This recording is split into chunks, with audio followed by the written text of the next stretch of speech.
انہدام جنت البقیع ایک تاریخی المیہ۔ تاریخی حوالوں اور زائرین کے اقوال کے مطابق جنت البقیع میں اولاد رسول کے قبروں پر روضے تعمیر تھے۔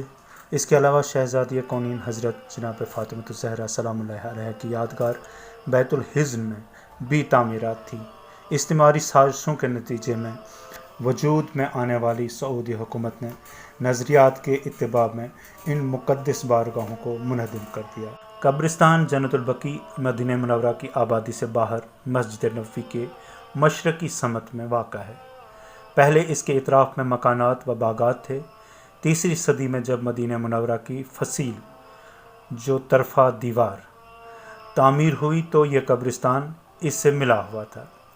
اس فصیل کی متعدد بار تجدید ہوئی، جن میں آخری تجدید عثمانی ترکوں کے دور میں سلطان سلیمان کے زمانے میں ہوئی۔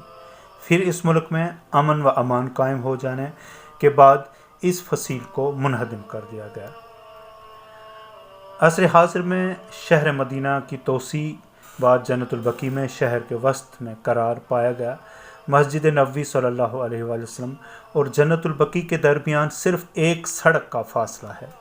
بقیع کے موجودہ حدود میں وہ علاقہ بھی شامل کر لیا گیا ہے جہاں خلیفہ سوم عثمان بن عفان کی قبر تھی، جو اصل جنت البقیع کے حدود کے باہر ہے۔ جنت البقیع میں مدفون پہلی اسلامی شخصیات میں عام طور پر مشہور یہ ہے کہ جنگ بدر کے بعد سب سے پہلے صحابی رسول عثمان بن مظعون کی وفات کے موقع پر نبی اکرم صلی اللہ علیہ وآلہ وسلم نے انہیں بقیع میں دفن کرنے کا حکم دیا۔ جب پیغمبر اسلام کے فرزند جناب ابراہیم کی وفات ہوئی تو آپ نے انہیں بھی جناب عثمان بن مظعون کے پہلو میں دفن کرنے کا حکم دیا۔ اس طرح قبرستان بقیع میں نسل پیغمبر اسلام کے دفن کا سلسلہ شروع ہوا۔ بقیع میں مدفون ائمہ معصومین۔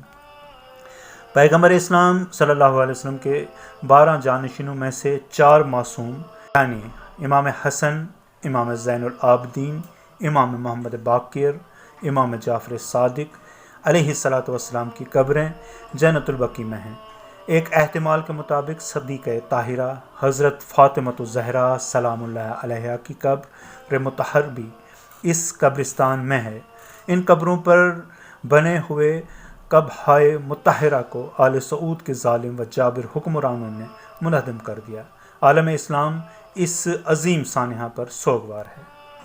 بقیع میں مدفون دیگر شخصیات میں پیغمبر اسلام کے اعزاء مثلا آپ کے چچا جناب عباس بن عبد المطلب، آپ کے چچا زاد بھائی جناب عقیل بن ابی طالب، آپ کے اصحاب مقداد بن اسود، خزیمہ 2 شہادتیں، زید ابن حارثہ، جابر ابن عبداللہ انصاری کے علاوہ بہت سے اصحاب تابعین مدفون ہیں۔ ان کے علاوہ پیغمبر اسلام کی ازواج، آپ کی پھوپھیاں وغیرہ، جناب عباس علمدار کی والدہ جناب ام البنین بھی اسی قبرستان میں مدفون ہیں۔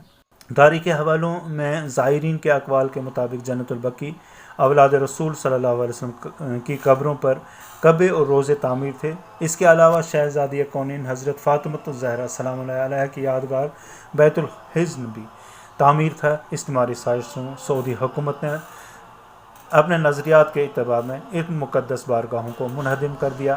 انہدام کی یہ کارروائی 2 مرتبہ دہرائی گئی۔ آل سعود کی جانب سے صفر 1344 ہجری کو مدینہ پر حملہ کیا گیا، جس میں مسجد نبوی اور دوسری مذہبی اماکن کو نقصان پہنچایا گیا۔ اس حملے کے 7 ماہ بعد یعنی رمضان المبارک سن 1344 ہجری کو شیخ عبداللہ بن بلہید تک مکہ کا چیف جسٹس تھا، مدینہ آیا اور جنت البقیع میں موجود مقبرے مسمار کر دیے گئے۔ شواہد بتاتی ہیں کہ جنت البقیع کی تخریب کے بعد سعودی عرب کے اس ملک عبدالعزیز نے مورخہ 12 شوال سن 1344 ہجری کو عبداللہ بن بلہید کے نام لکھے گئے ایک خط میں ان کے اس اقدام کو سراہا۔ اسی مناسبت سے شیعہ ہر سال 8 شوال کو یوم انہدام میں جنت البقیع کے نام سے سوگ مناتے ہیں۔ مجالس اور عزاداری برگزار کرتے ہوئے اس واقعے کی مذمت اور مسمار شدہ مذہبی مقامات کی مرمت کا مطالبہ کر رہے ہیں۔ ناظرین آپ کو یہ رپورٹ کیسی لگی؟ اگر پسند آئے تو شیئر کریں، میرا چینل سبسکرائب